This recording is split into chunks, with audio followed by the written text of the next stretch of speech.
switch me on.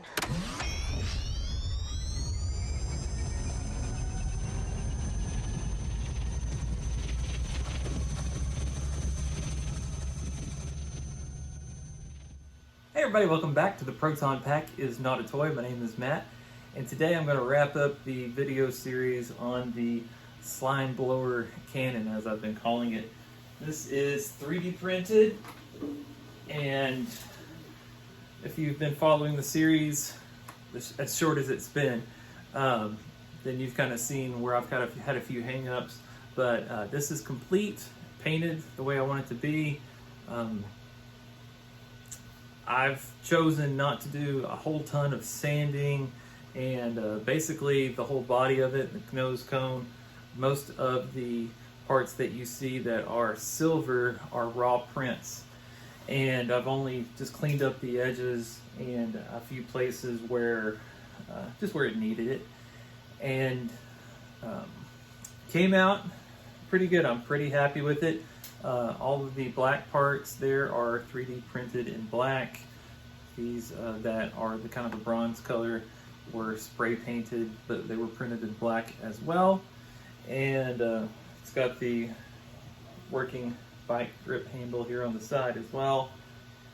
So not much of it is actual parts except like the hardware, the light lenses, the strap obviously, and these two brackets that go all the way around, and the rings here on the T-clamps. If you saw the last video I did, I made kind of a big deal about the hole that I had around this green light, and I was debating on how I was going to clean up around it because and it had kind of rough edges for where I had drilled it. I tried to clean it up more and ended up making it worse. And I tried sanding around a spot that I'd cleaned up in a different area, and then because the colors were different between the raw print and where I had sanded it, I tried to paint over that with some silver paint that I had on hand just to see how that would look, and ended up just deciding to scrap that whole section. So I had the filament, I had the time. I figured out if I'm going to do it, I want to do it better than I had. I stopped short of saying doing it right because it could always be better, but I'm a lot happier with this result than what I was with what I had in the last video to show you. I actually still have it here. This is the main body section that I ended up trying to paint over with silver. You can see just the difference in the shine and the color. And it's got a lot of holes in it because once I knew that I wasn't going to use this one for good, then that's when I started practicing on drilling holes where I needed it on the keeper. So you can see just these ugly rough holes. The bigger the hole on these 3D prints, or at least the ones that I'm working on, I printed this all at 100% infill. So it's not having any hollow sections as it goes through the top into the middle and then out of the bottom. So it's pretty much just solid all the way through. That causes splits, that causes just rough edges.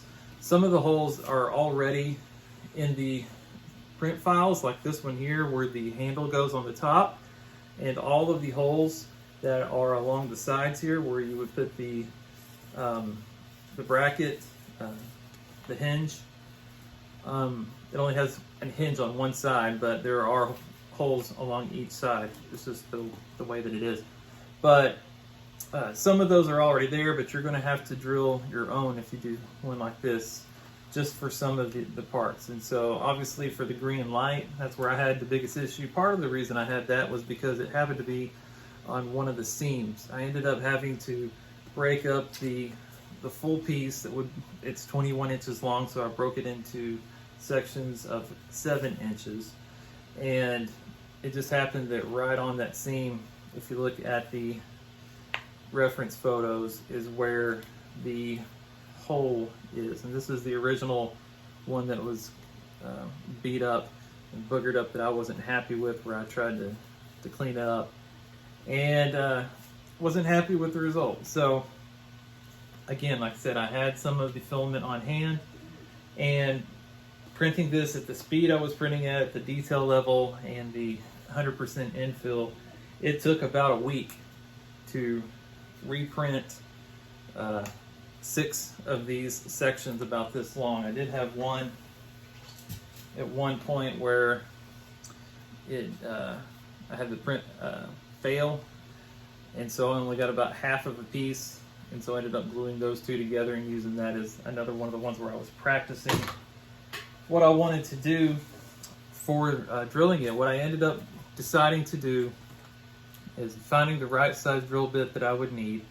And so I was test fitting the light and the other things that I needed to put in here to see if it would fit. Found the right size that I was going to need, had that drill bit, and then I was taping over with 2 pieces of duct tape. This is just silver duct tape that's on here, and drilling through that. The idea with that is, since these lines are all individual here, that just gives every single line is an opportunity for this to crack. And so I thought if I put tape on it and kind of had it pulling in a couple of different directions, my idea was that that would prevent some of the need for it to split or to pull. And if it did start to do that, it wouldn't really scatter too far. And as you can see, I did a lot of practice holes. They're all over the place here, because I wanted to get it right when I did the real print, just because it does take so long to print these, or it did for me. You might have a printer and do it faster than I did, but at the speed I was doing it at, I wanted to make sure that the one that I had ready to go to be my keeper, the hole that I cut would be a good one. And happy to say that I was pleased with the way that one turned out, and hopefully I won't have any issues with it starting to spider web or anything around that seam in the future. I do have it super glued on either side on the actual seam, so hopefully that will not come apart. As I said, I did have some parts that I needed to paint. Even the ones that I printed in black, I decided to paint black. This is the small box. Part of the issue that I have living where I do here in Texas is once it is finally warm enough for us to spray paint, then usually it's too warm for us to spray paint. We don't get a whole lot of in-between time where temperatures are just right for the instructions that are on outside of a can of spray paint. So once it gets to the point where it's not too cold anymore, we're almost already at 90 and 100 degrees. So right now that I've got to the point where I was ready to start painting, this was the first edition of the one that I was going to paint, and I sat it outside, painted it, let it dry for a while. And PLA has not a whole lot of ability to resist the heat, so just letting it sit outside and dry for an hour, and then going and holding it up against the part I was going to attach it to, I noticed that I had quite a bit of warping, and I decided to try to fix it with a hair dryer and balance it out and push it where it needed to go. And then even as I did that, I noticed that I had fingerprints where I was holding it and it was starting to give on the sides. So that's the downside of using just PLA in general. Like, I would not take my slime blower with me somewhere and then put it in the back of the car and expect it to be fine on a hot day. There might be some warpage or melting for stuff like this, so it's something that I have to think about and be careful with if I ever do take it out with me to any events or anything. Just to know that not only has it got kind of a little bit fragile, but it's not going to hold up well to extreme temperatures. So I had a secondary one of these that I had kind of made a mistake on that just had to be kind of buffed out, and so I ended up using the other one on this final build. But again, another learning experience. This whole 3D print thing is new to me since Christmas, and so I'm 7 months into it now, and still learning pretty much with each build, each print. and have had to make some upgrades to my Ender 3 V2 printer that I've been using, and testing a few different filaments on what will work and what will work better. And it's just a whole new ball game compared to like pack building the way I've done it before with the aluminum and resin and fiberglass parts. So there is a lot of fun to 3D printing, and there is a lot of frustration to it as well. Now, if this build hopefully has got you interested in the idea of building a slime blower. I've always wanted to make one, but just never felt that I had the skills to be able to do it until I saw the print files that were available and I had the printer, and I thought, you know what, I probably am able now to use those files and kind of the limited experience I've had with the printer, and then, you know, just what I've learned from building packs to be able to handle putting one of these together. So I wanted to start with this before I wanted to attempt the whole backpack part of it. I've got the Alice frame, and I've printed out a few of the other parts as well. I do have,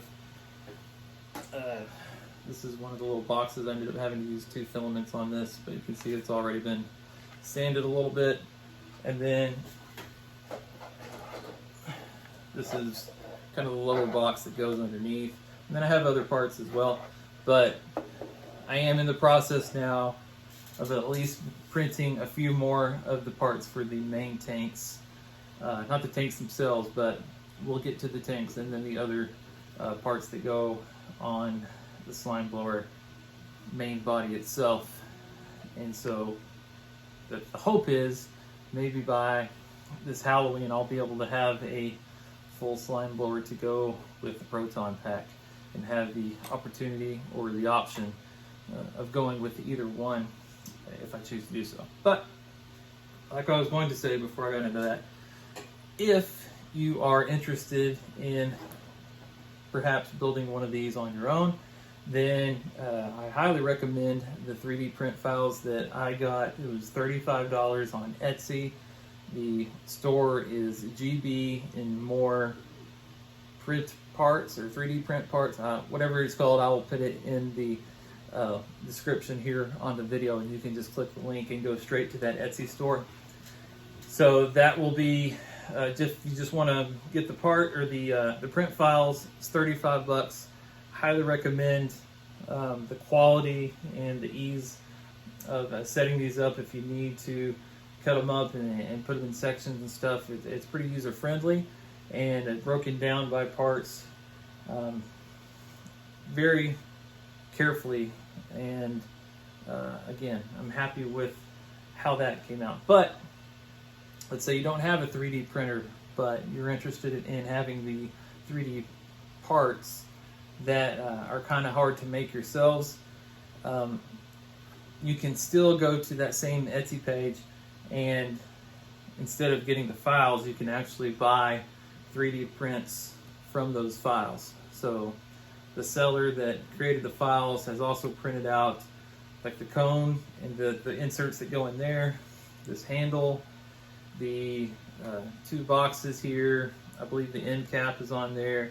Pretty much all that stuff is available on his Etsy page, and so you can buy actual 3D prints from him, and it costs a little bit more to do it that way. But if you don't have a 3D printer, then that's one way around it, just to go ahead and get those parts in your possession, and then you can kind of figure out if you want to figure out something else from like Home Depot or something to find a main body out of just any cylindrical piece of metal, or you can even do it out of cardboard, or any other thing that you might think of that would work. So that's a good jumping off place if you are interested in having your own. And then there's only, like I said, only a few things that you would have to go to the hardware store and buy, hardware wise. And then I got the strap just on Amazon for like 10 bucks. So Most of it is going to be 3D print stuff. Most of it, like I said, is available there on the Etsy shop, and I highly recommend it. I had to pay for my files myself. This is not a commercial where I'm being paid to tell you that. I'm just recommending it as a customer, as a buyer, telling you, if you want one of these, this is the 3D print way to go at the moment for you to have a pretty cool Ghostbusters prop to show off when all is said and done. I'll wrap it up there, and again, say thank you for watching. Keep an eye on the channel for what is in store in the future. I do have a surprise or two coming up here in the next couple of weeks, so I will tease that now and then share that as it becomes available here in the next week or two. But until then, thank you for watching. I'll see you in the next video. Bye. The proton pack is not a toy.